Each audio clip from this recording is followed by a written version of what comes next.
It's Friday.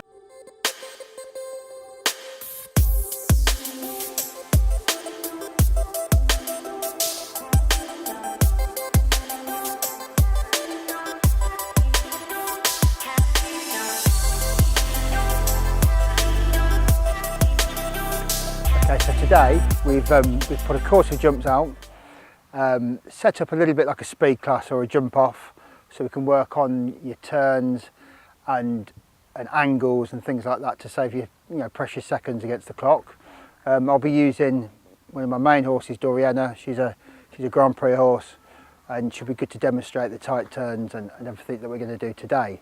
So first of all, we're just going to walk the course. We haven't got any numbers out, but we're going to walk the course, go through the distances and the turns, and then we'll get her out and then we'll go from there. Okay, cool. So this will be number one. Number one, which is a vertical plank. Straight onto number two behind it. We'll walk the distance. So that's 1, 2, 3, 4, 5, 6, 7, 8, 9, 10, 11, 13, 14, 15, 16, 18. So that's a little bit short on the four strides. Not enough room that we can take a stride out, so we have to do the 4. And then the next fence is the red and white vertical coming back to us up there. So to get to that, to save valuable time, we're going to try and land a little bit here to the left and hug these wings here.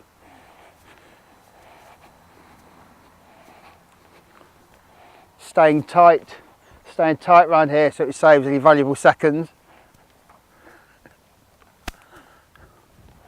That's it, and then you stay as tight as we can to the wings through your turn here. And then round to number 3. So we can't jump this too much on the angle because the yellow one's behind it. So obviously if they see that could take the concentration away. So we're going to stay as tight as we can, but not too much on the angle. So we're going to try and be as straight as we can. In the middle, that'll be number 3. And then number 4 will be this yellow vertical here, coming back this way. So again, we're going to stay really, really tight through the turn here. Again, can't jump it too much on the angle because of the fence behind it. That'll be number 4. And then left-handed back to this blue and white vertical here. So we'll stay as tight as we can through the turn. We can jump this one a bit more of an angle to save time. It's aiming at the middle, obviously. And then the next fence after this one will be the orange double. So we'll land after this one. Again, we'll try and stay nice and tight, as tight as we can.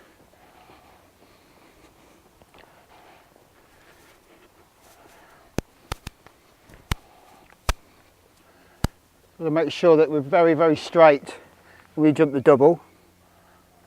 For obvious reasons, obviously they need to see the second part, so we need to be in the middle.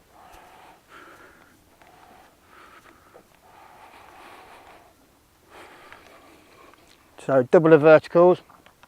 You never want to be too close to these, so I'm going to try and give them a bit of room, have them off a bit.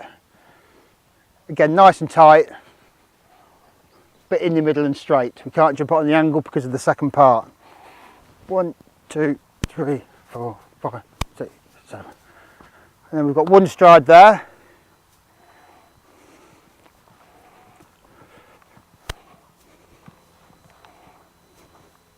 And we've got another related distance then to the orange oxer after it. That's 1, 2, 3, 6, 7.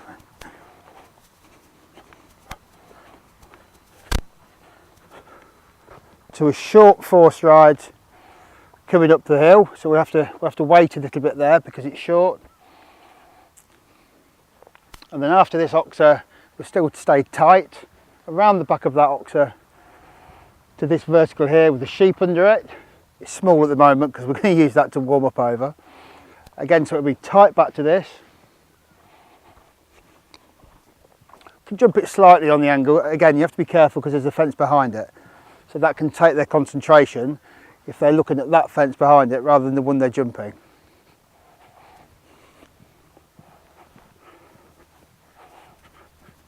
Okay, then we come around the corner.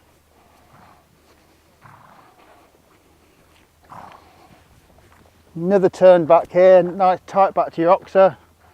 So again, tight as you can, really as tight as you dare. You know, it really depends on your ride, on the rider, how experienced the horse is, but you can turn as tight as you dare to that. You can jump it slightly on the angle. You've got to remember that when you jump on the angle, it does make them slightly wider, the oxers I mean.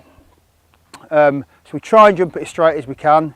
The most important thing when you're going against the clock, or one of the most important things, and you're thinking of your turns, always let your horse land and finish its jump off before you start your turn. As they start what we say in the trade, they put the landing gear down too early. So what that means is they start putting legs down before thinking of the next turn, anticipating it before finishing the jump off that they're already doing. Does that make sense? Yep. So jump that oxer there, and then again as tight as you dare back to your double here. Not really any options to this.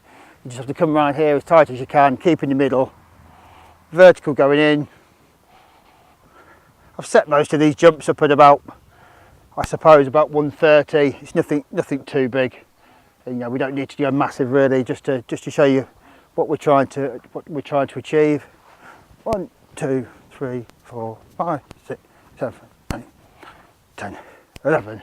So that's a 2-strided double to finish. So just to recap, we've got pink vertical number 1, 4 strides to the butterfly vertical number 2, all the way around, tight back to the red and white rainbow fence number 3, back to the yellow fence number 4, the vertical, back again, tight back to your vertical going that way, number 5, 6 this double of verticals, 4 strides to the oxer there, number 7, tight back around to the sheep, 8, tight back to number 9, the oxer, 10 here, 2-strided double to finish. Now there's loads of turn backs everywhere really, and we've done that on purpose, so it's a little bit like a jump off or a speed class. So we're going to try and go as tight as we possibly can everywhere. Okay, so this is the bridle we use for Dory or Doria for jumping in. I actually swap her bridle around quite a lot because she likes to change, but this is just a little hackamore. I've actually got a noseband on as well because we use this for training at home. Yeah, so there's no bit for those people who haven't seen a hackamore before. There's no bit at all. It's just a leather strap that goes over the nose. I've even put extra padding on that so it's nice and soft. Keep the noseband on as well, just to try and keep a jaw closed if you like, but I wouldn't ride a show with that as well. Yeah, that's it really. It's pretty much like riding her in a head collar. That's pretty much it, to be honest with you. She's very rideable. She doesn't really like a bit in her mouth that much. She plays around with the tongue, and it makes her a bit more fussy. So I think this suits her, but occasionally I do ride her in a bit as well, just to change it up a bit. Good girl. Oh. It's dead easy. Just slip it over the ears like that, and then first of all we'll just do a noseband up. Like I say, the noseband, I don't actually know if it's legal or not, as in at the shows, but I'd never do that at a show. I just have. Sorry. The padding, you mean? The noseband? No, what I mean is, so with the noseband like that, yeah. Normally you wouldn't have a noseband on at all with a hackamore. You wouldn't have that there at all, but I've got it on just because at home it just helps keep her mouth closed. It's more of a training thing really than anything. And then the hackamore just sits just underneath that there. That's it. Oh, thank you.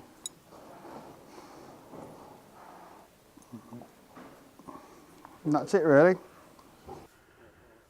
Okay, so we've got a course of fences. The course that we walk around. It's set a little bit like a speed class or a jump off So we're just going to keep all the turns nice and tight.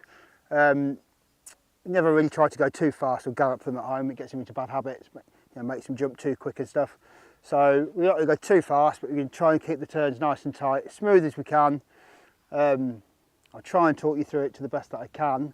It's not something I've ever done before, so we'll see how we go. Okay, right. So the first line, as we walked it, is a vertical plank, 4 strides to the butterflies after it. It's quite a short fall if I remember rightly. So I won't go too fast to the first fence.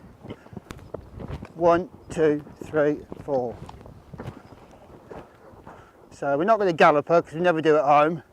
Normally you go a bit faster than this if it was a proper class. Nice and tight back to this one.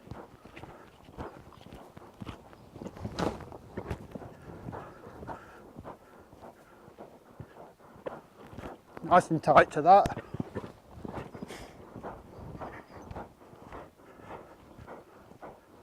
Tight to this, steady. And the double of verticals. Now this is quite short, so we're going to go too fast to this.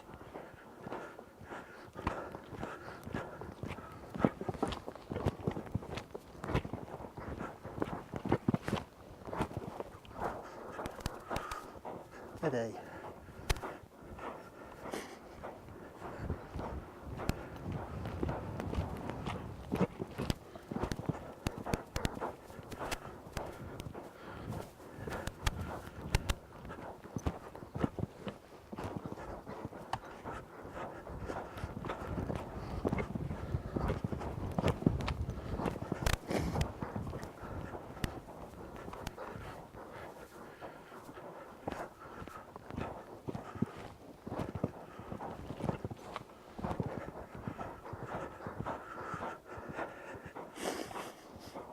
And that's it. That's quite nice. Pleased with the turns there. The turns were good. It's nice and rhythmical. Yeah, I was pleased with that.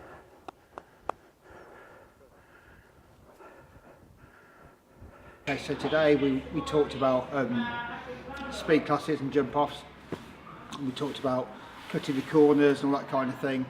It's really important when you're going against the clock that when you land between each fence, you always try and finish the jump before you start thinking of your next one. Not that too many people start to turn before the horses finish the jump, and that means they knock them down basically. So always finish the jump that you're jumping before you start your turn, and also only go as fast as what your horse can go. That sounds really silly, but all horses are different. So you can only go as fast as what your horse can go. Some horses are really quick, some aren't so quick. And sometimes you can save time by cutting corners and things like that rather than just galloping. So that's what we're doing over today. Yeah, she was lovely. What have you got planned for her then? Has she got anything coming up or? Yeah, she's got a couple of big shows coming up in March and April, and then we're kind of undecided really what we're going to do yet. To be fair, I'm not quite sure. Yeah. I've got people interested in her, so. Right. Okay. But she'll be around for a while though. Sorry? She'll be around for a while. Yeah, she should be. There's part of me that doesn't want to sell her, but that's the business we're in. Yeah. She's 11 years old. I think it's time for her to go really. So that's what we're doing. Right.